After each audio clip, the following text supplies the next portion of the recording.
দেখলে ছবি পাগল হলে ঘরে থাকতে পারবি না। দেখলে ছবি পাগল হলে ঘরে থাকতে পারবি না। দেখলে ছবি পাগল হলে ঘরে থাকতে পারবি না। দেখলে ছবি পাগল ঘরে থাকতে পারবি না। দেখলে ছবি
সব গানের মূল সবই মূল, তার মধ্যে একটা কথা একটু সহজে বোঝা যায়, তাই না? সেটা হলো ভক্তি ভরে রাখিলে প্রাণ পানি হয়ে যায় গো পাষাণ। তাহলে একটা কথার মর্ম যদি আমরা বুঝতে পারি তাহলে অবশ্যই কিছু রক্ষা করতে পারি। আমরা হইলাম মানে দেহদারি, আমার কথা বলি আর কি, দেহদারি নারী, কিন্তু এই দায় দায়িত্বটা হলো আপনাদের, যেহেতু আপনারা পুরুষ। যার আছে দাবি তার কাছে, আপনি পুরুষ, পুরুষ মানে পৌরুষ, পৌরুষ মানে আলো, আলো মানে নূর।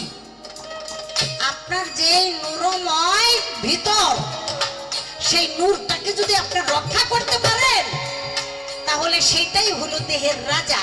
আর দেহের রাজা যদি থাকে তাহলে কোনোদিনই আপনি দুর্বল অচল হবেন না। দিনে দিনে আপনার উজ্জ্বলতা বাড়তেই থাকবে, বাড়তেই থাকবে। আর সেই আলো, সেই নূর, সেই জ্যোতি আপনি ক্ষণিকের আনন্দ পেতে গিয়ে আপনি যদি পানি আকারে সেই পানি সুপানি না, সেটা হলো দুর্গন্ধযুক্ত পানি। কি বাবা, আল্লাহ কিন্তু বলছে যে তোমার ভিতর থেকে যাহা বের হয় সেটা কিন্তু দুর্গন্ধযুক্ত। অতএব দুর্গন্ধযুক্ত পানি যখন আপনি বের করে দিলেন, এই দুর্গন্ধ আবর্জনা যদি সময় উপযোগী আপনার স্ত্রীর গর্ভে যায়, তাহলে সেখানে একটা মুক্তা মানিক হয়, হয় না? হয়। এই নদীতে যে ঝিনুক থাকে, ঝিনুক যখন খাবার জন্য হা করে, তখন হার সাথে কিন্তু কিছু আবর্জনা যায়, খাবারও যায় আবার আবর্জনা যায়। সে আবর্জনাটা জমতে জমতে হেফাজত হইতে হইতে সেইটাই কিন্তু মুক্তার রূপ ধারণ করে। আপনার ভিতর থেকে আবর্জনা ফেলে দিয়া আপনি খুব মুক্ত হয়ে গেলেন, কিন্তু মা জননী সেটাকে গর্ভে ধারণ করে সেটাকে বানায় দিল মুক্তা আর মানিক। আচ্ছা, একটা মুক্তা মানিক গর্ভে আসে, মায়ের গর্ভে আসে, এরপরে 6 মাস 5 মাস এই বয়সে এই সন্তানটা 6 মাস 5 মাস থাকা অবস্থায় বাবা যদি তার কাম চরিত্র চরিতার্থ পশুর ক্ষুধায় যদি সে আবারও যায়, তাহলে সেটা তো আর মায়ের কাছে যাইতে পারবে না, কারণ সেই মুকামটা বন্ধ হয়েছে। তাহলে সে তো অপব্যয় করলো। সেখানেও তো প্রাণ আছে, আছে না? প্রাণ আছে। সেই প্রাণটাকে তো বাবা নর্দমার কীট পতঙ্গের খাবার বানায় দিল। এজন্য আল্লাহ বলছে যে আমি হত্যাকারীকে কোনোদিন ক্ষমা করব না। তুমি তোমার সন্তানকে কখনো মাটিতে পিষায়া মারো, কখনো পানিতে চুবায়া মারো, আমি হত্যাকারীর কোনো নিরাপত্তা। এটাই তো আত্মা হত্যা, এটাই তো যার যার নিজের আত্মাকে যে হত্যা করে তার কোনো নিরাপত্তা পাওয়া যায় না। আরেকটা কথা বলি, আপনি